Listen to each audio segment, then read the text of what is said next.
The massive alien ship hung in space above Earth like a dark cloud. It was 10 times bigger than any human vessel ever built. The ship looked like a giant crystal mountain floating in the void, its blue lights pulsing slowly like a heartbeat.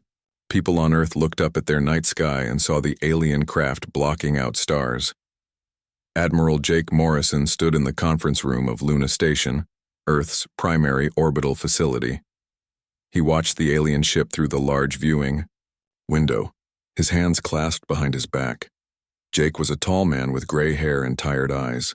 He had served in Earth's small space navy for 30 years, but nothing had prepared him for this moment. The door opened and Helen Carter walked in. She was Earth's top diplomat, a woman in her 40s with short brown hair and a calm manner that helped her deal with difficult situations. Behind her came General Paul Bennett, a broad-shouldered man who commanded Earth's ground forces. His face showed the stress they all felt. "The alien delegation will dock in 20 minutes, Helen said, checking her tablet.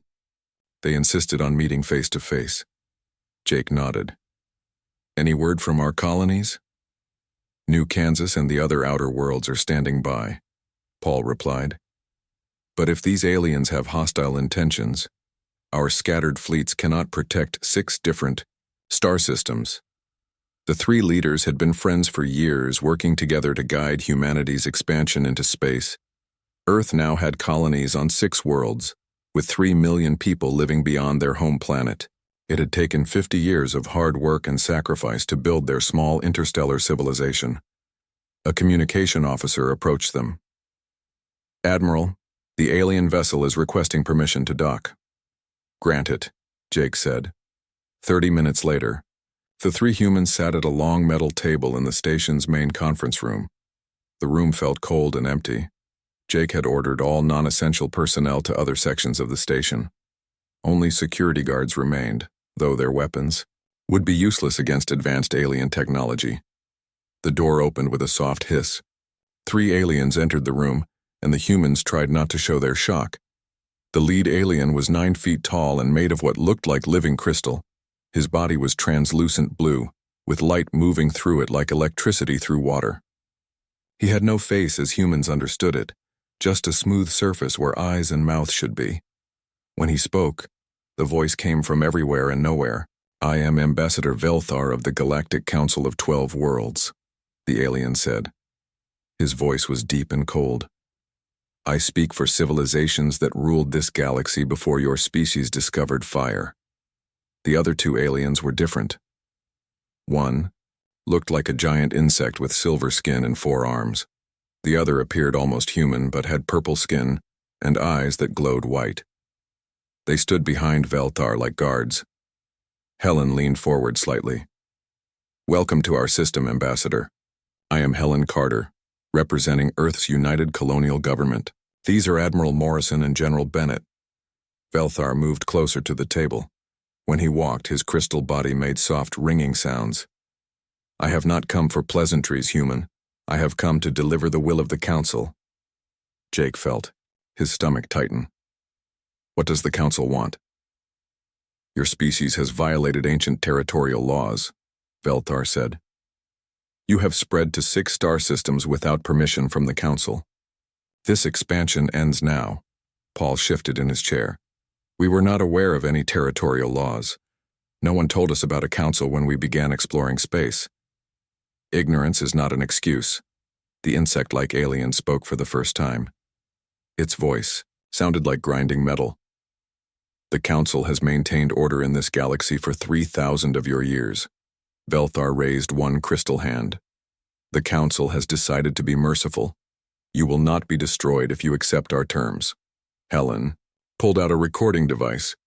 "What are your terms?" "First, you will provide 50% of your industrial production to the Council each year. Your factories will serve our needs." Jake's eyes widened. 50% of our production? That would cripple our colonies.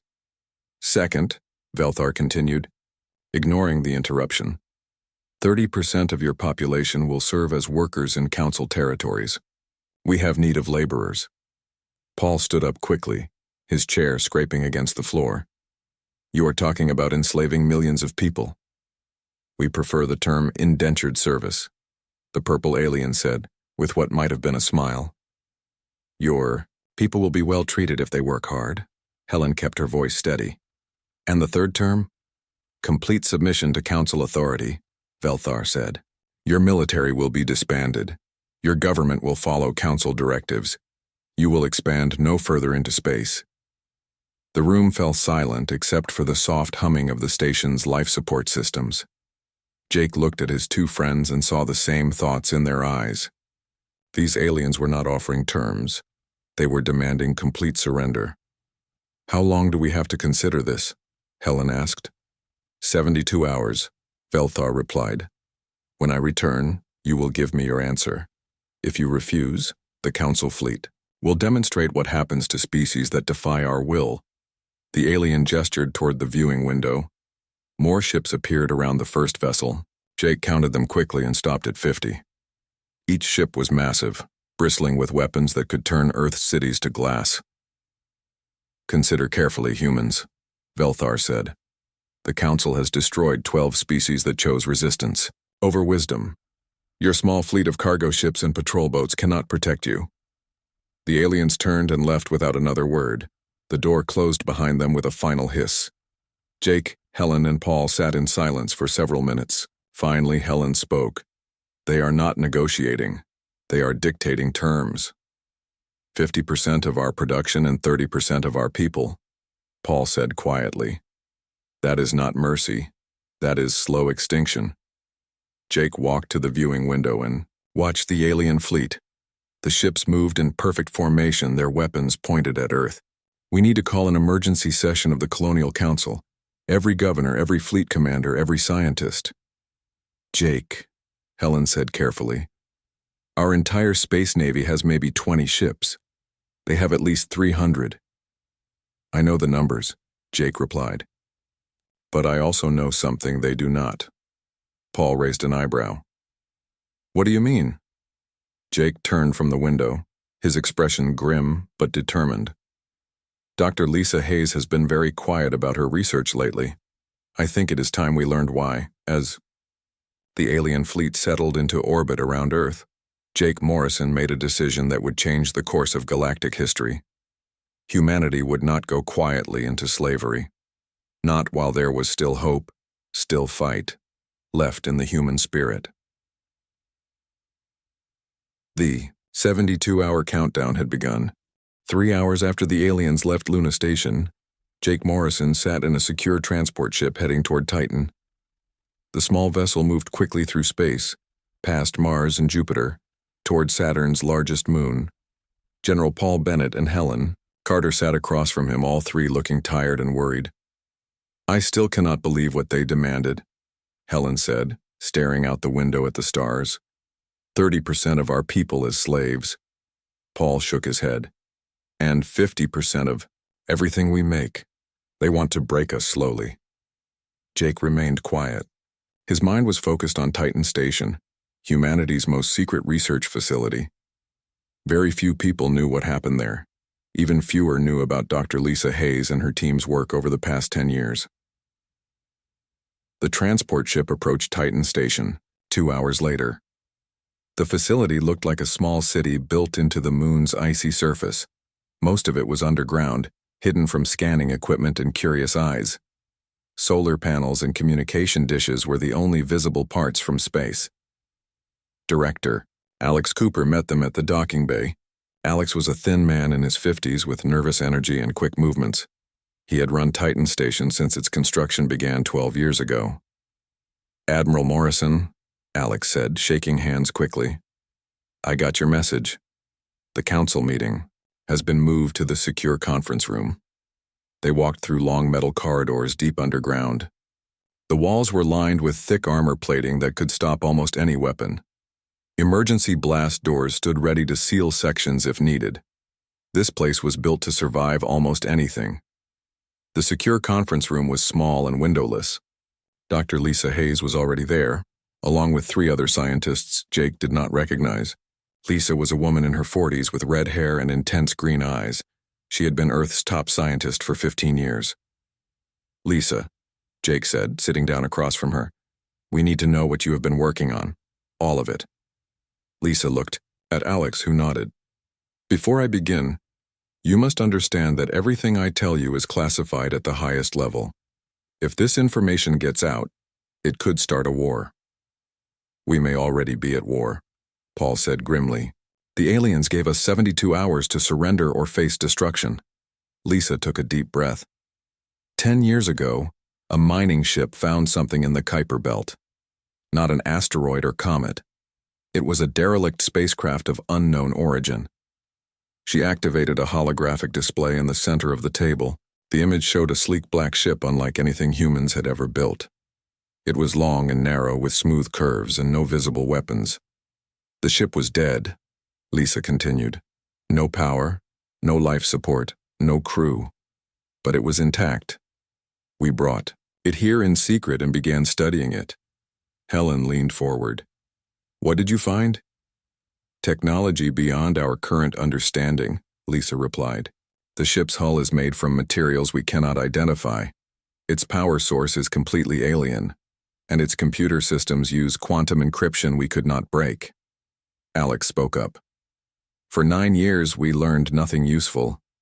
The ship was like a locked box with no key. What changed? Jake asked. Lisa smiled for the first time. 6 months ago, Dr. Kate Williams joined our team. She is a specialist in alien mathematics and computer systems. Kate found patterns in the ship's data that we had missed. A young woman with blonde hair entered the room. She looked nervous but excited. Dr. Williams, Lisa said, please show them what you discovered. Kate activated another display. Lines of strange symbols filled the air above the table. The ship's computer was not just encrypted, it was waiting for the right person to ask the right questions. What do you mean? Paul asked. The ship belonged to a species called the Void Runners, Kate explained. They were explorers and traders who traveled this galaxy thousands of years ago. According to their records, they fought a war against something called the Council of 12 Worlds. Jake felt his blood grow cold. The same council that just threatened Earth? The same one, Kate confirmed. The Void Runners lost the war, but they scattered instead of surrendering. They hid ships and equipment throughout the galaxy, waiting for someone to find them. Lisa stood up and walked to another control panel. The ship's database contains complete technical specifications for Void Runner technology, their weapons, engines, shields, and stealth systems. The holographic display changed to show technical drawings and specifications. Even Jake, who was not a scientist, could see that this technology was far beyond anything humans had developed. How? Far beyond our current capabilities? Helen asked. Alex answered. Their smallest weapons could destroy our largest battleships. Their engines are 10 times faster than ours. Their stealth technology makes ships completely invisible to most scanning equipment. Most importantly, Lisa added, we have been building prototype ships using this technology for the past 6 months. Jake stood up quickly. What? You built ships without telling Earth Command? We built them in secret because we were not sure they would work. Alex explained. Testing new alien technology is extremely dangerous. We needed to be careful. Kate brought up another display showing 12 sleek ships hidden in asteroid fields throughout human space. They looked similar to the original Void Runner vessel but larger and more heavily armed. 12 ships, Paul said quietly, against their 300. These are not ordinary ships, Lisa said firmly. Each one is more powerful than their entire fleet. The Void Runners were centuries ahead of current Council technology. Helen looked skeptical. If the Void Runners were so advanced, how did they lose the war? Kate pulled up historical records from the alien database. They were explorers, not warriors. The Council caught them by surprise and destroyed their homeworlds before they could organize a proper defense. But they prepared for this day, Lisa added. The ship we found was programmed to wait for another species to discover it, a species that might be willing to fight the Council. Jake walked around the table, his mind racing. Where are these prototype ships now? Alex showed him a star chart with 12 red dots scattered throughout human space. Hidden in asteroid fields near each of our colony worlds, we have been training crews in secret for 3 months. Who commands them? Paul asked. Captain Ryan Davis leads the squadron, Lisa replied. He was one of our best test pilots before we recruited him for this project. Jake looked at the display showing the alien fleet orbiting Earth. Then he looked at the technical specifications. For humanity's secret weapons, for the first time since the aliens arrived, he felt something other than despair. How long before the ships are ready for combat? He asked. They are ready now, Alex said. Captain Davis and his crews have been waiting for orders. Helen stood up slowly. Jake, you are thinking about fighting them, are not you? Jake nodded. The aliens expect us to surrender because we look weak. They do not know about our hidden fleet. 12 ships against 300, Paul said again. Those are still terrible odds. Lisa smiled. Not when our 12 ships are invisible to their sensors and carry weapons that can cut through their hulls like paper. Jake made his decision. Send a coded message to Captain Davis. Tell him to prepare for Operation Defiance. Operation Defiance? Helen asked. That is what we are calling humanity's response to the Council's ultimatum, Jake replied. We are going to show them that humans do not surrender. As the group began planning humanity's desperate gamble, none of them knew that their decision would change the entire galaxy forever. 72 hours had passed since the aliens delivered their ultimatum. Ambassador Velthar returned to Luna Station exactly on time, his crystal body gleaming under the artificial lights. The same 3 aliens walked into the conference room, where Jake Morrison, Helen Carter, and Paul Bennett waited. Have you reached a decision? Velthar asked without any greeting. His cold voice filled the room.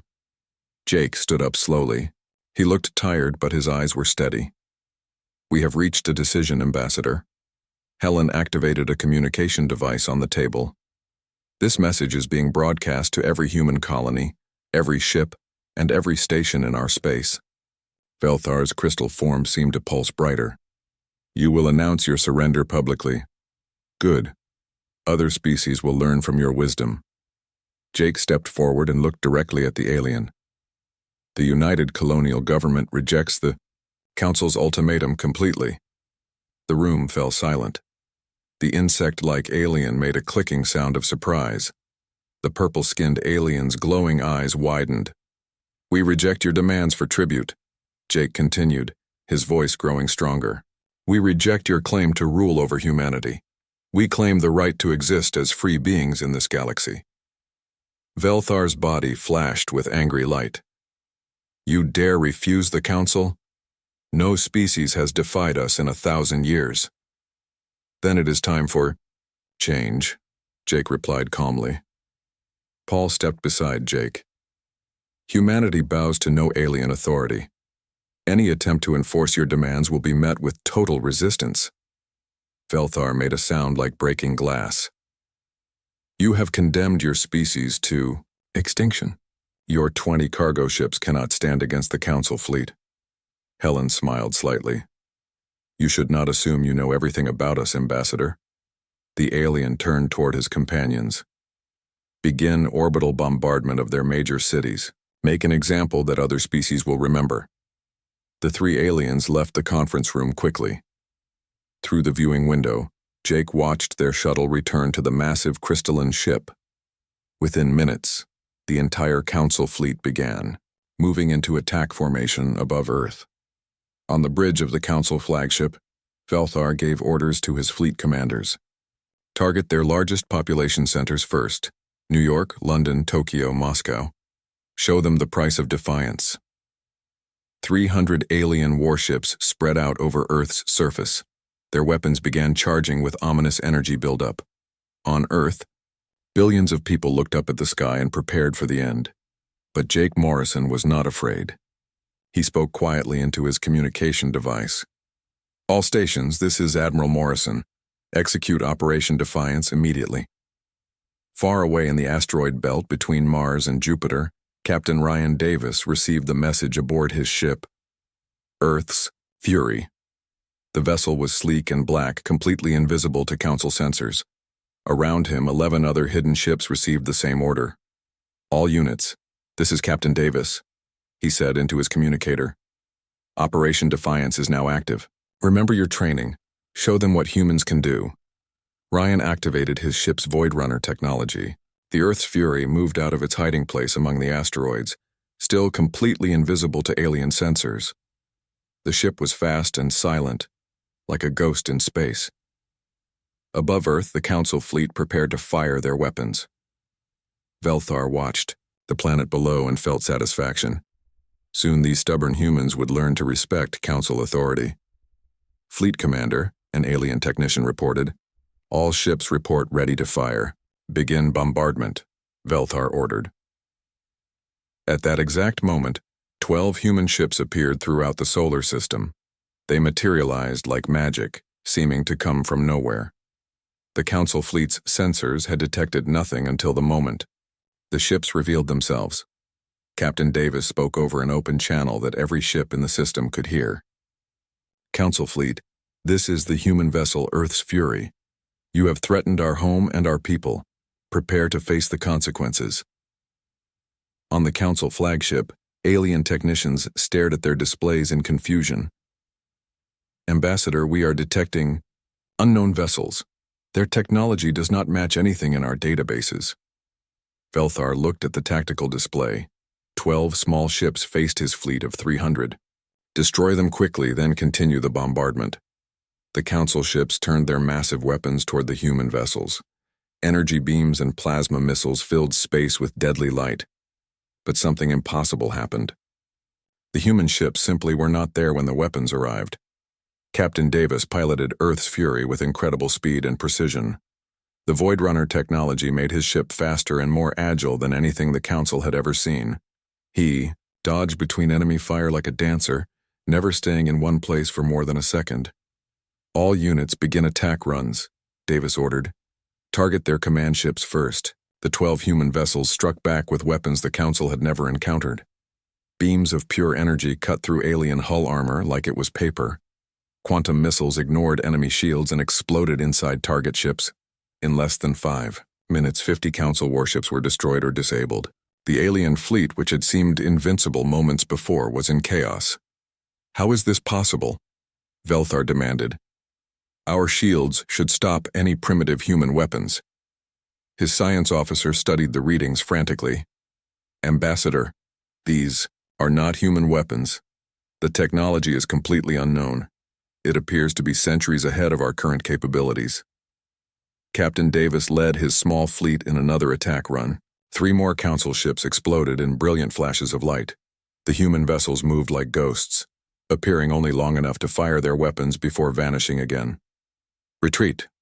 All ships retreat," Velthar finally ordered. The Council fleet had never faced an enemy like this. Their numerical advantage meant nothing against opponents they could not see or hit. But Captain Davis was not finished. Earth's Fury appeared directly in front of the Council flagship, close enough for the aliens to see its sleek black hull through their viewing windows. "Ambassador Velthar," Davis said over the communication channel, "your fleet is defeated. Surrender now or we will destroy every ship in your armada." The alien commander looked at his tactical display. Half his fleet was already destroyed or damaged. The remaining ships were scattered and demoralized. His own flagship was defenseless against these impossible human vessels. "We withdraw," Velthar said through gritted teeth. "But the Council will return with a larger fleet. You have only delayed your destruction." Captain Davis's voice was calm but cold. "Let them come. Humanity is no longer afraid of the Council." The surviving Council ships fled toward the edge of the solar system. Behind them, Earth remained untouched and free. The human vessels regrouped near Luna Station, their crews celebrating the impossible victory. Jake Morrison watched from the station as the alien fleet disappeared into deep space. For the first time in 3 days, he allowed himself to smile. "Send a message to all human colonies," he told Helen. "Tell them the Council has been defeated. Tell them that humanity stands free." But Jake knew this was only the beginning. The Council would not accept defeat easily. They would return with more ships and deadlier weapons. However, humanity had shown that they could fight back. The galaxy would never be the same again. Word of humanity's victory would spread to every star system. Other species would learn that the Council could be beaten. The age of alien tyranny was beginning to end. News of humanity's victory spread across the galaxy faster than anyone expected. Within 1 week, every civilized world knew that the mighty Council fleet had been defeated by a species they considered primitive. The story grew with each telling, but the basic facts remained shocking. On the mining world of Kepler 442b, a Zephyrian slave named Kethva heard the news while working in the deep underground tunnels. The Zephyrians were a peaceful people with blue skin and large eyes who had been conquered by the Council 50 years ago. They had been forced to mine rare metals ever since. Kethva dropped his mining tool and stared at the other workers. "Did you hear what the human said on the underground broadcast? The Council fleet ran away." An older Zephyrian named Mortak shook his head. "It cannot be true. No one defeats the Council. They have the biggest ships and the strongest weapons." "But what if it is true?" asked a young female named Silna. "What if someone finally stood up to them and won?" That night, Kethva held a secret meeting in the abandoned mineshaft. 20 Zephyrians gathered in the darkness, their blue skin glowing faintly in the dim light. They whispered carefully because Council guards patrolled nearby. "I have been listening to human broadcasts for 3 days," Kethva said quietly. "They are offering help to any species that wants to fight for freedom." Mortak looked worried. "The Council will kill us all if we rebel. Remember what happened on Vega Prime, when the Altarians tried to revolt. The Altarians did not have human technology," Kethva replied. "These humans have weapons the Council cannot see or stop." The meeting lasted for hours. By morning, the Zephyrians had made their decision. They would risk everything for a chance at freedom. Meanwhile, on the Council's capital world of Nexus Prime, the 12 alien rulers met in emergency session. Their great crystal palace had stood for 3,000 years as a symbol of their power. Now that power was being questioned. For the first time, the Council of 12 sat around a circular table made from a single piece of black stone. Each member represented a different alien species that had joined together to rule the galaxy. Velthar was among them, his crystal body still showing damage from the battle at Earth. "Explain to us how a primitive species destroyed half our fleet," demanded High Counselor Zarthek, a massive creature with 6 arms and stone-like skin. Velthar's form pulsed with embarrassment. "Their technology was completely unknown. Our sensors could not track their ships, our weapons could not hit them." "Impossible," said Counselor Hyvren, who looked like a giant spider made of metal. "We possess the most advanced technology in the galaxy." "Not anymore," Velthar admitted. "The humans have something we have never seen before. Their ships move like ghosts and strike like lightning." Counselor Nexara, a floating jellyfish-like being, spoke in a voice like wind through caves. "Where did they get this technology? Humans have only been in space for 50 years. Velthar accessed the battle recordings and displayed them for the Council. The holographic images showed human ships appearing and disappearing like magic, their weapons cutting through Council vessels with ease. "Our science teams are studying the recordings," Velthar explained. "They believe the human technology is based on Void Runner designs." The Council chamber fell silent. Every member knew the legend of the Void Runners, the ancient species that had dared to challenge Council authority 1,000 years ago. "The Void Runners were destroyed," High Counselor Zarthek said slowly. "We made sure of that." "Apparently not completely," Velthar replied. "They must have hidden ships and technology for others to find." While the Council debated, rebellions began breaking out across their empire. On 7 different worlds, enslaved species rose up against their masters. The Zephyrians on Kepler 442b were joined by the Andorians of Tau Ceti, the Rigelians of Wolf 359, and dozens of other oppressed peoples. The uprisings were not well organized or well armed, but they shared one thing in common. Each rebellion broadcast the same message: if humans can defeat the Council, so can we. Dr. Kate Williams worked frantically in her laboratory on Titan Station. The Void Runner database contained incredible secrets, and she was learning new things every day. Her latest discovery was the most important yet.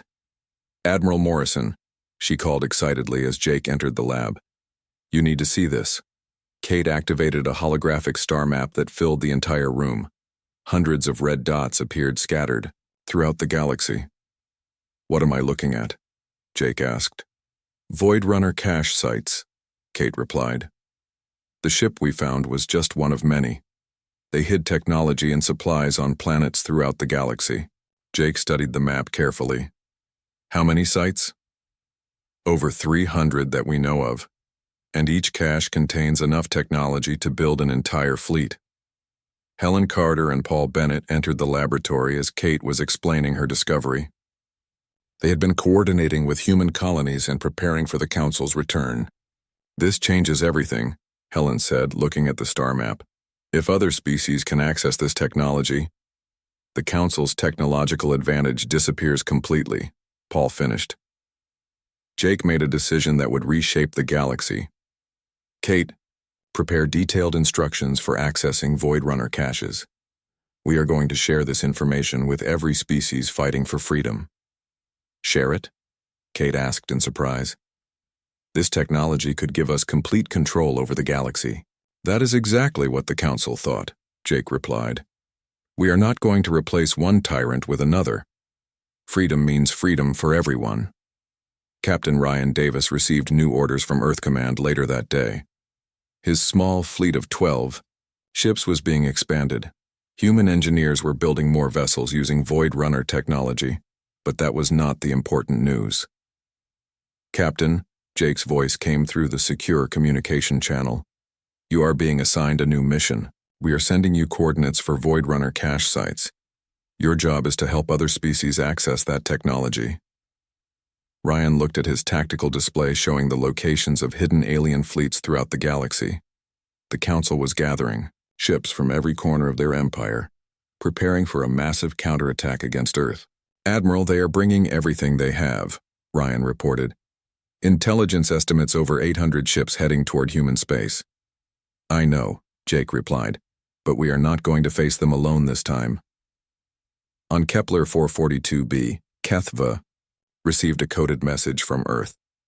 The transmission contained detailed instructions for finding and opening a Void Runner cache hidden in the mountains near the mining colony.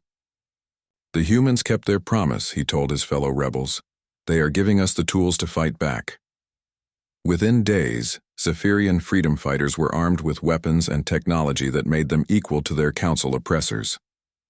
Similar scenes played out on dozens of worlds as oppressed species found the means to resist. The galaxy was changing. For the first time in 1,000 years, the Council faced enemies who could match their power.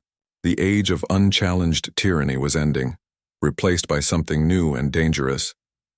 War was coming, but this time the Council would not be fighting helpless victims.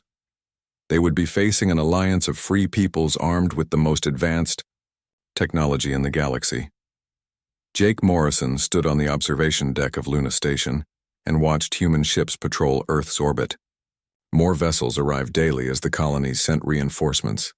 Soon, allies from other worlds would join them. The Council had demanded tribute from humanity. Instead, they had awakened a sleeping giant that would transform the entire galaxy. The real war was just beginning.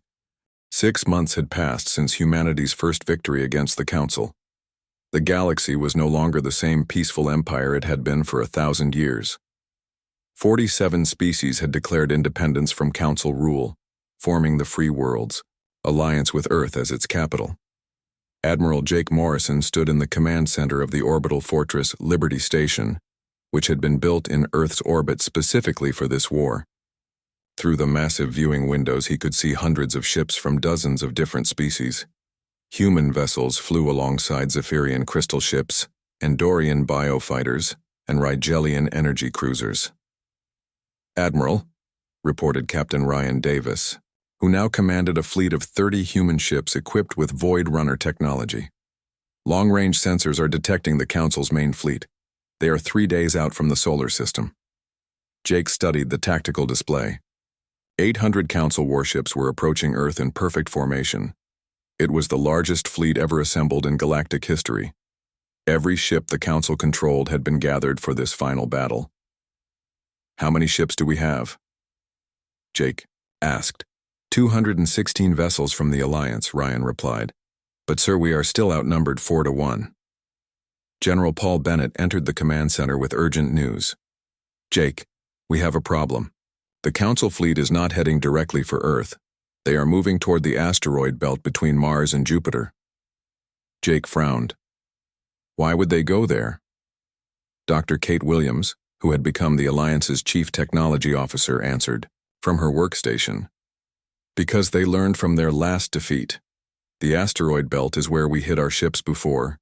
They think we have more weapons hidden there." "Do we?" Paul asked. Kate smiled. "Actually, we do, but not the kind they are expecting." For the past 6 months, human engineers had been working on a secret project using Void Runner technology. They had turned ordinary asteroids into hidden weapons platforms, each one equipped with stealth systems and powerful energy cannons. "How many asteroid platforms did we build?" Jake asked. 57, Kate replied. "Plus, we have something else the Council does not know about." She activated a new display showing the outer regions of the solar system. A signal was approaching from deep space, moving faster than any known technology could travel. "What is that?" Ryan asked. "That," Kate said with excitement, "is a Void Runner fleet. The real Void Runners, not just their technology." Jake stared at the display in amazement. "They are still alive. Some of them survived by hiding in the empty space between galaxies," Kate explained. "When we activated their communication network during our first battle, we sent a signal across the universe. They have been traveling toward us ever since." The Void Runner fleet consisted of 30 ships that looked like living shadows moving through space. They were completely invisible to normal sensors and moved with impossible speed and grace. 3 days later, the Council's massive fleet entered the asteroid belt. High Counselor Zarthek commanded the invasion force from his flagship Eternal Dominion, a ship the size of a small moon. He was confident that overwhelming numbers would crush the human rebellion once and for all.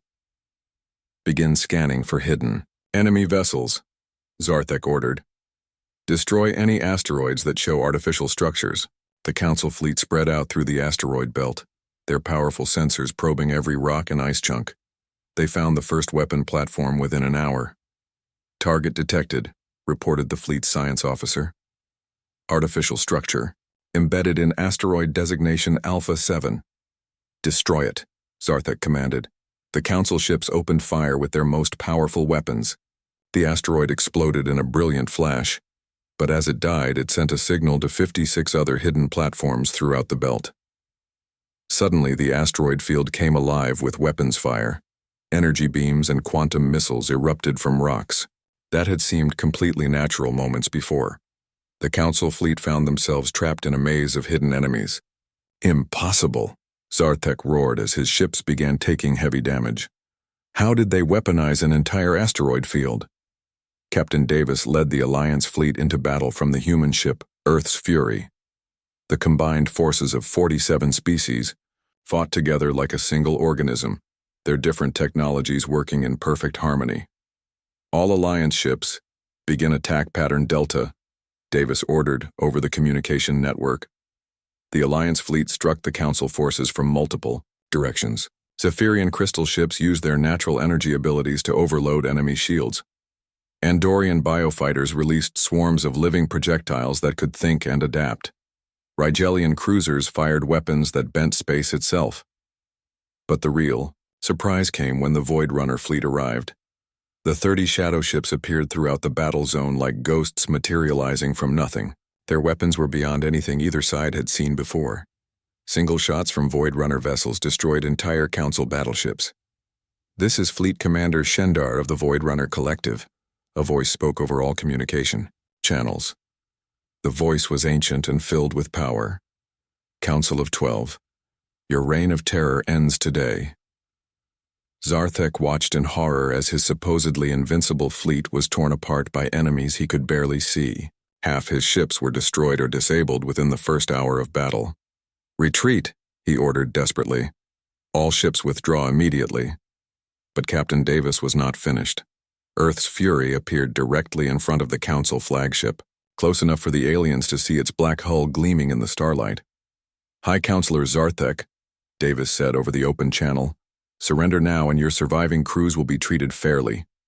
The alien commander looked at his tactical display. 700 ships had been reduced to less than 200. His fleet was scattered and broken. The Alliance forces surrounded them completely. "We surrender," Zarthek said, his voice filled with defeat. The Battle of the Asteroid Belt was over. The Council's power had been broken forever. 1 month later, representatives from over 200 species gathered on Earth for the signing of the Galactic Freedom Charter. The document established basic rights for all intelligent life and created a new government based on cooperation instead of conquest.